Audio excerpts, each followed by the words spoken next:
Number 1. I woke up at midnight to the sound of my doorbell ringing. I went down to the living room. I opened the door for my mother that was outside. She was smiling and still wearing her work clothes. I received her with a long and tight hug. "Coming home at these hours?" I asked, holding her face. She smiled and said, "Of course. What time did you want me to arrive?" she said sarcastically. She went into the kitchen and started preparing a late dinner. She asked me to join her. She didn't let me sleep for a long time. We talked about several subjects, such as home, life, dreams, plans for the future, and even the end of the year. I looked at the clock on the wall that showed 4:30 in the morning. I decided to go to my room because my eyes were already heavily tired. My mother followed me to my bed. She kissed me and said how much she loved me. I retributed, also doing the same thing. I saw her leaving the room before closing the door behind her. I finally slept.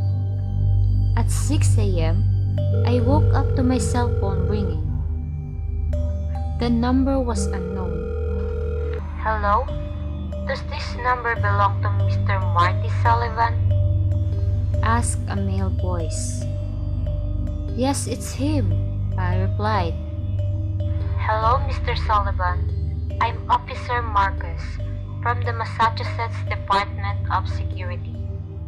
Before the man continued, I jumped out of bed and sat on one of the edges. "Did something happen?" I asked apprehensively. "Mr. Sullivan, we are contacting you to report that there was an accident on Highway 98. "Accident?" "Your mother's car, Mrs. Angela, was involved." Everything muted around. "We're sorry for your loss." I ran towards my mother's room, ignoring the police officer who was still talking on the phone. The room was exactly as she had left the morning before, when she left for work, organized, clean, and empty.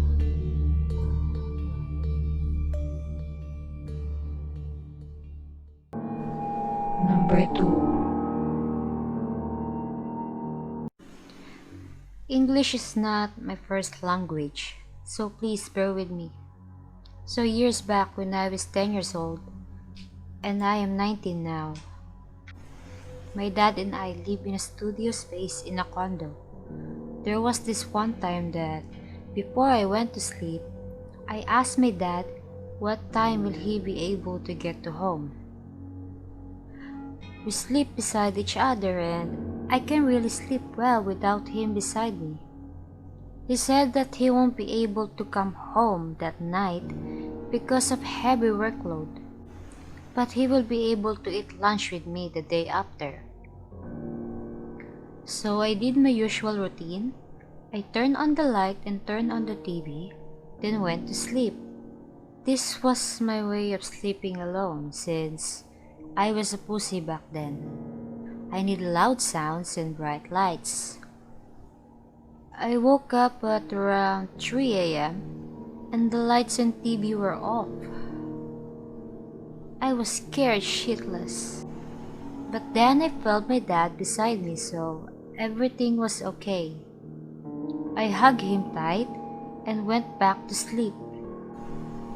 The next morning, I woke up without my dad beside me, so I assumed he got off to work. So I called him to ask if he had breakfast and all that, and what time did he went to work. He then was puzzled and said that he wasn't able to come home and he's still in his office. Then it hit me. The lights and TV were still on the whole time.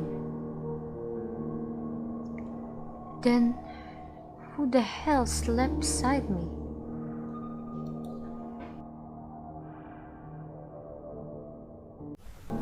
Number 3.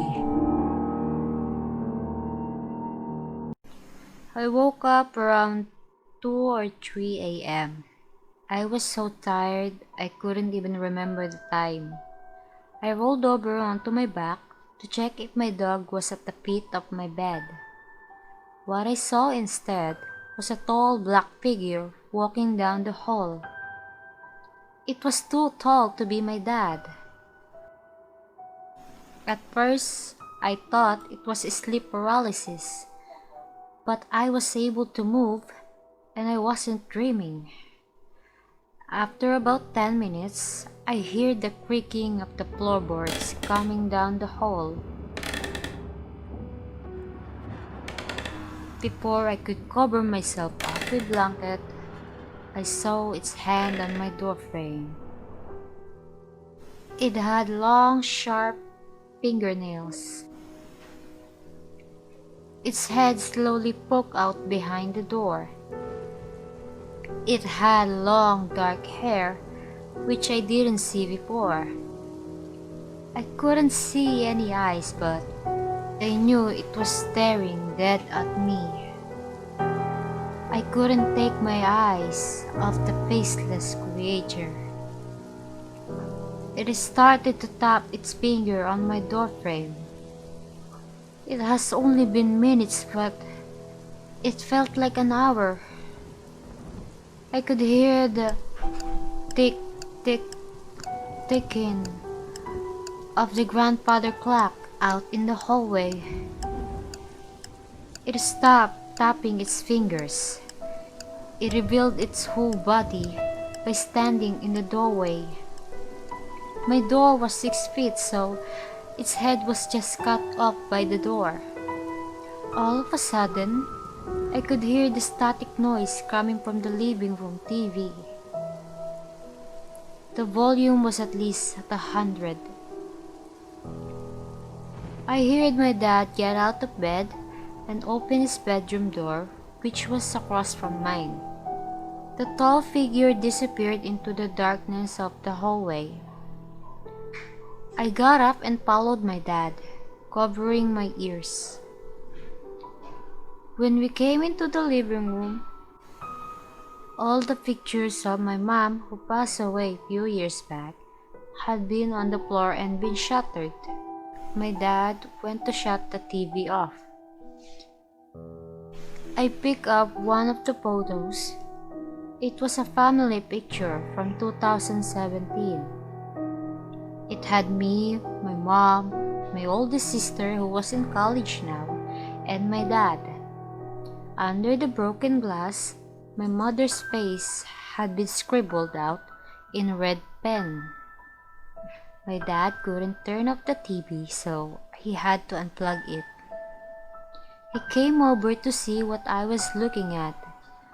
We shared a confused glance and went to bed so we could pick up all the glass tomorrow. I couldn't sleep that night. I don't think my dad did either. All I could picture was the creepy, tall figure in my doorway. And why did he smash and scribble all the pictures with my mom in them? I managed to get a wink of sleep when the blasting sound of my alarm clock made me flinch. I got up to examine the mess of broken glass and pictures on the floor. What we both failed to realize was that sitting on the couch was a note. I couldn't remember if it was there last night. I went over, avoiding the broken glass, picking up the notes and sat on the couch. All the note read was, "I hope you enjoyed my visit," written in red ink.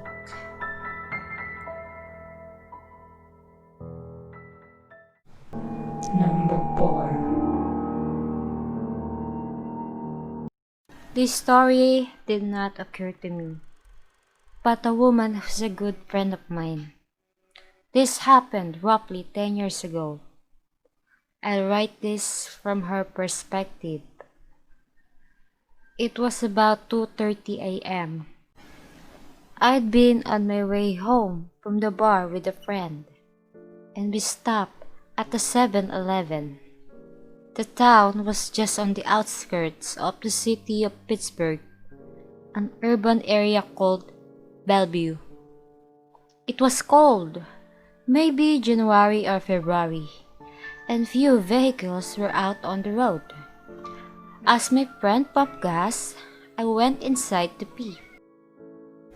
There was a scruffy, thin, very wrinkly man in a long-sleeved plaid shirt, stained and ripped jeans, wearing a baseball cap that said Marlboro on it. He was leaning against the counter, talking to the cashier, a younger guy I was acquainted with, who was always there late at night. I remember when I glanced at him, he nodded back in affirmative. Only, what struck me was the worried or anxious look in his eyes. The tall, older man also turned to look at me and smiled just as I passed. He was missing all of his teeth. Something was just off about him.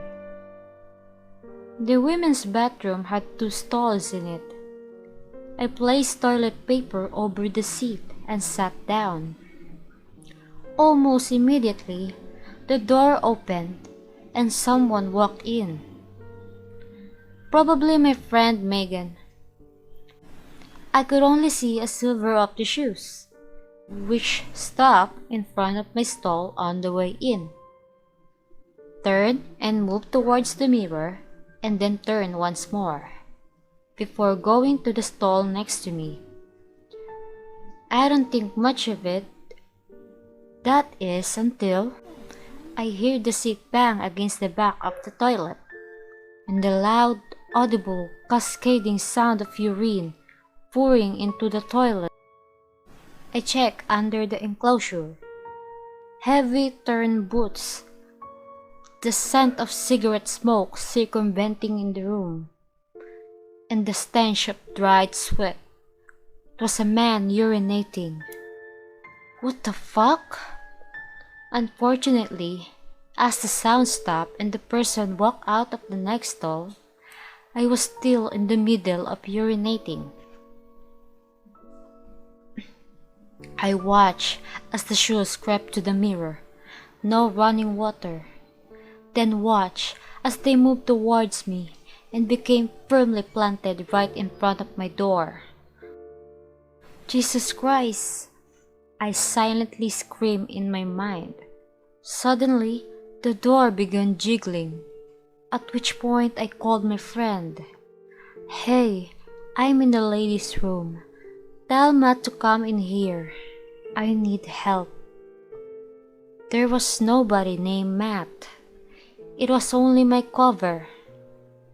The jiggling stopped, and I heard an eerie chuckle, followed by, in a deep, raspy baritone voice, "You're a smart girl." The man walked out of the bathroom. I called the number to the store and asked the cashier if the man had left. "Yeah, he just walked out.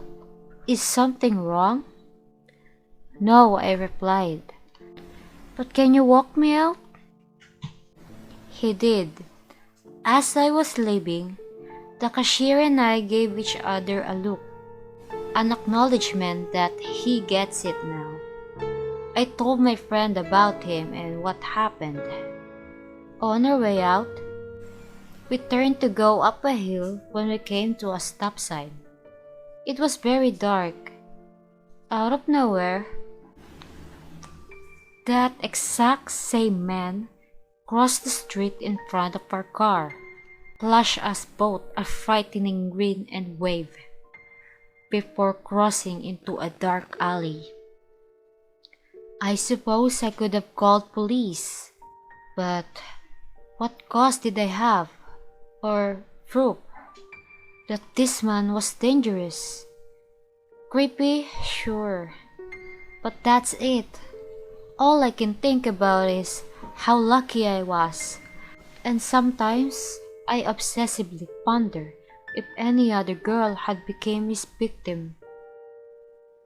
Aside from what he did, the memory of the way he smelled coupled with not washing his hands afterwards to this day infuses me with a deep sense of dread and discomfort. I don't go into that store anymore, or any, for that matter. I'll just hold it until I get home.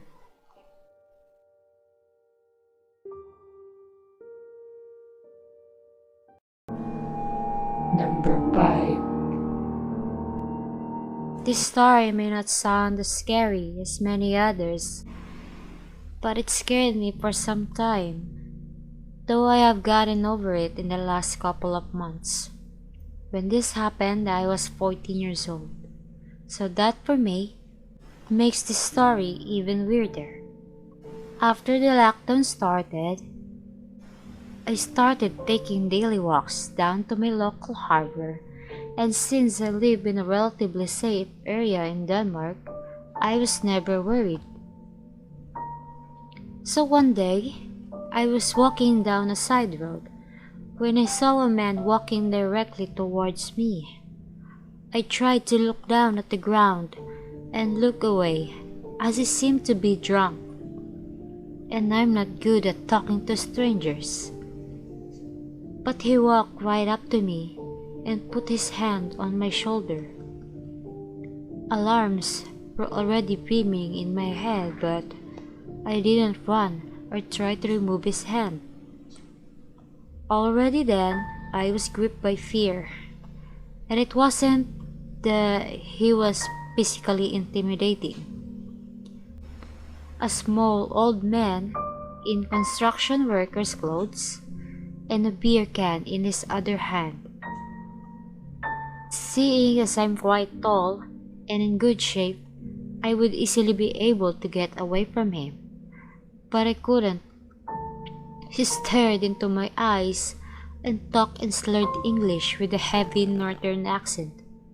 He was barely comprehensible until he asked me a question. "Are you going out to meet some friends?"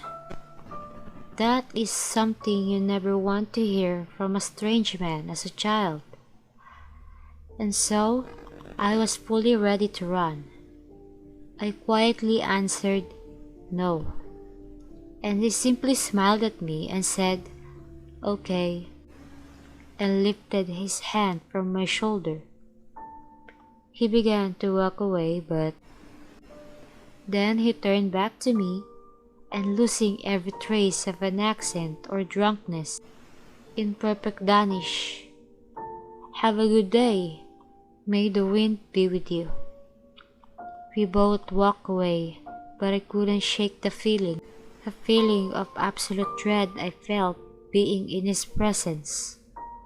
He didn't seem human. It felt cold.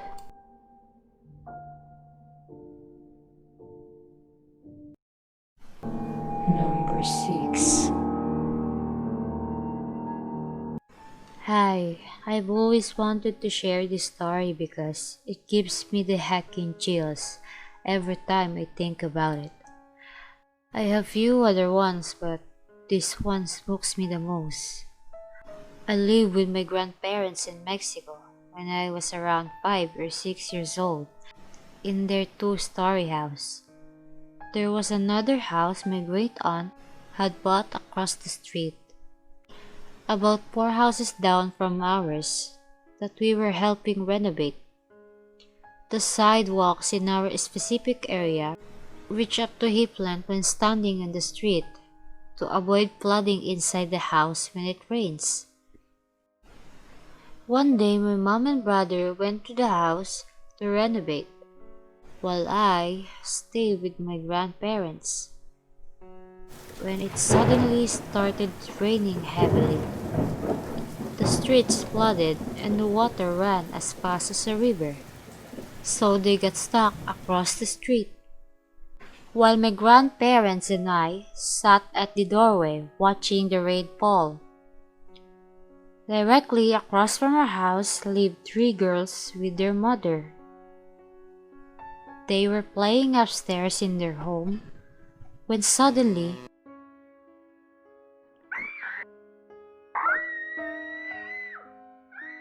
all three of them let out the most blood-chilling scream any of us had ever heard.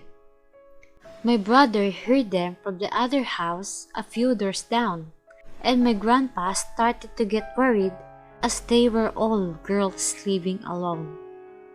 He thought that something bad had happened, but we weren't able to check up on them as the flooded street could easily drag anyone away. Once the streets cleared up enough to get across, my brother and grandpa went to see if they were okay. When they came back, they said that everything was fine and the girls were just playing. After that, my brother refused to enter the bedroom. We'd sleep in upstairs that had a direct view of where the girls were playing in their home. It bothered me so much because that room always gave me the creeps, so I'd had him accompany me, but he still refused. Later on, he confessed that the girls had seen an old woman with sunken eyes and pale skin, wearing a black veil over her face, with the little girl next to her were standing in our window watching them. At first they had thought it was my grandma and I, but they soon realized we had been sitting downstairs in the doorway. My grandpa told my brother not to say anything so as to not scare me. 14 years later, I still get chills thinking I had slept in that room for so long. I'd wake up in the middle of the night, afraid I'd see them, but I never did.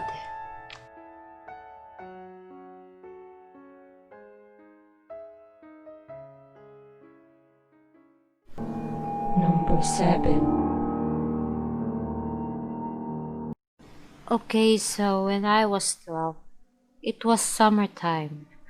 I remember that because it was hotter than the hottest. Anyway, I was changing to go to a friend's house at around 1 or 2 in the afternoon. I just had put my pants on when I noticed something in the reflection of my tube TV. In the reflection, at the angle I was at, I could see my closet. In the threshold of my closet, there was a girl. Maybe around my age at the time, like 11 or 10. She was wearing a tattered white dress, and her skin looked decayed and severely burned. I wasn't afraid, just confused, because when I looked over to my closet, she wasn't there. I looked back at the reflection, and she was there, just standing and staring at me. I looked back and forth for a good 2 or 3 minutes before she disappeared from the reflection. Remember when I said it was summer and it was very hot? My room at that time normally ran warm because of the windows. When I went to where she was supposed to be, it was icy cold. Yes, that's a real thing. I remember it like it just happened. That was 13 years ago.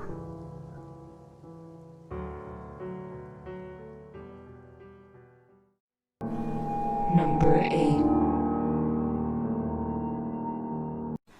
I wandered down an alley one night in Brooklyn. I was in New York City for 5 days, and I left my Airbnb for just a little to walk around and find a convenience store to buy chew. I wandered down an alley. I passed through and came to a store on the other end. I made my purchase and began walking home, entering the alley once more. It was dark and cold, and my extremities were numbing. In the alley was a dumpster. I remember thinking, fuck, it's freezing tonight. I cocked my head to the side to spit into the dumpster before hearing a high-pitched squeal and the rustling of a bag inside.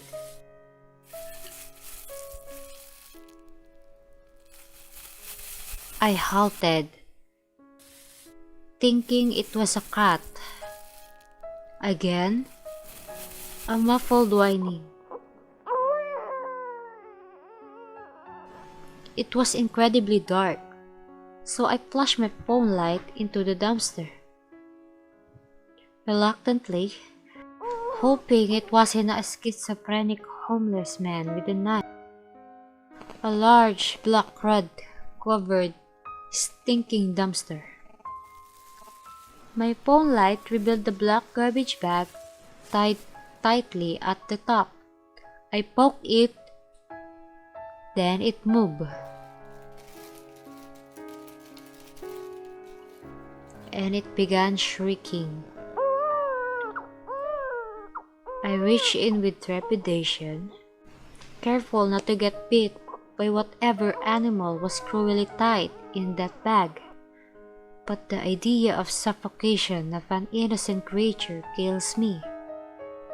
I grasped a handful of the bag with both hands, and it ripped open. It was a baby, covered in black soot and oily grime. Its skin was so cold, it almost burned my fingers like an ice cube. Limbs solid as a rock. Its cries raspy, breathing labored. I don't know how it was still alive. I called 911 as I pulled it out and wrapped it in my coat. Please come quick, or one of us is going to freeze, I urged the operator. I told them the convenience store I was in, which I went back to, and put the cashier on the phone to explain the location, since I didn't know where the hell I was. I gave the baby to EMTs, who wrapped it up, then they drove off. I never found out what happened to the baby, if the parents were arrested, or if it lived. But to have something which only occurs in nightmares happen to me, well, is something I wish I'd wake up from. It was the bleakest moment of my life. The murderer had been in that alley, maybe only minutes before me. The one thing I truly can't ever forget is the way the baby smelled. I can't even describe it. It was pungent, not from the garbage in the dumpster, but purely from neglect. When I touched it, I felt the grime stick to my fingers. So awful.